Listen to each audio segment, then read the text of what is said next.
ഇതിഹാസങ്ങളുടെ മനോവിലാസങ്ങൾ. എന്തിനാണ് രാമായണവും മഹാഭാരതവും പുരാണങ്ങളുമൊക്കെ എഴുതിയത്? യോഗീശ്വരന്മാർ, ഋഷീശ്വരന്മാർ, മഹർഷിമാർ അങ്ങനെ എഴുതുന്നതിന് പിന്നിലൊരു തത്വമുണ്ട്. ഒരിക്കലും അതൊരു കഥയല്ല, നടന്ന സംഭവങ്ങളുമാണോ അല്ല എന്നുള്ള ചരിത്രത്തിൻ്റെ മിത്താണോ യാഥാർത്ഥ്യമാണെന്ന് അന്വേഷിക്കുന്നതിലും കാര്യമില്ല. മനുഷ്യൻ്റെ വികാരങ്ങൾ, അത് കാമ, ക്രോധ, ലോഭമോഹങ്ങൾ, ദേഷ്യം, സങ്കടം, നവരസങ്ങൾ എന്നിവയെല്ലാം തന്നെ ഓരോ ഘട്ടത്തിലും ഇല്ലായ്മയായി അസുരത്വം ഇല്ലായ്മ ചെയ്ത് അസുരത്വത്തെ നശിപ്പിച്ച് ദേവത്വം നേടുന്ന, അമരത്വം നേടുന്ന, മനസ്സിൻ്റെ എല്ലാം ഇല്ലായ്മ ചെയ്തുകൊണ്ടുള്ള പ്രപഞ്ചവുമായി കൂടിച്ചേരാനുള്ള ഒരു പ്രത്യേക സാഹചര്യമുണ്ടാക്കുക. അതുതന്നെയാണ് യോഗയുടെ ആയാലും മറ്റ് പൂജയുടെ ആയാലും ജപത്തിൻ്റെ ആയാലും എല്ലാത്തിൻ്റെയും ആത്യന്തികമായ ലക്ഷ്യം.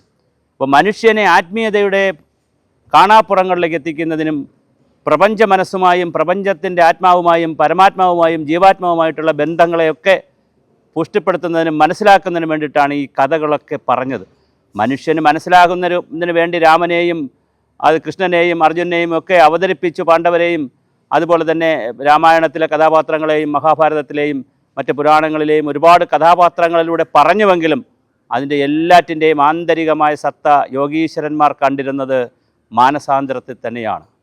ഈ കഥകളിലൂടെ സത്യത്തെ അന്വേഷിച്ച് ധർമ്മത്തിൻ്റെ പുറകിൽ പോയി നീതിയെ അന്വേഷിച്ച് അവസാനം മനുഷ്യൻ്റെ മനസ്സും പ്രപഞ്ചവും പ്രകൃതിയുമായിട്ടുള്ള ഒത്തുചേരലിൽ എല്ലാം മനസ്സിൽ നിന്ന് മാറ്റി സുതാര്യമായി സൂക്ഷ്മമായി സ്ഫടികം പോലെ പ്രപഞ്ചത്തിൻ്റെ പ്രകാശം ഹൃദയങ്ങളിൽ, മനസ്സുകളിൽ, ബൗദ്ധിക മണ്ഡലങ്ങളിൽ കയറിപ്പോകുന്ന വളരെ വിശാലമായ ഒരു കാഴ്ചപ്പാട് മനുഷ്യൻ അറിയുന്നതിന് വേണ്ടിയിട്ടാണ് ഇതിഹാസങ്ങളും രാമായണവും പുരാണങ്ങളും എല്ലാം മാനവരാശിക്ക് സമ്മാനിച്ചത്. നിർഭാഗ്യവശാൽ നാം കഥകളിൽ കുടുങ്ങിപ്പോകുന്നുണ്ട്. കഥകളിൽ നിന്ന് പുറത്തു വരിക, കാര്യത്തിലേക്ക് നമുക്ക് നടക്കാം.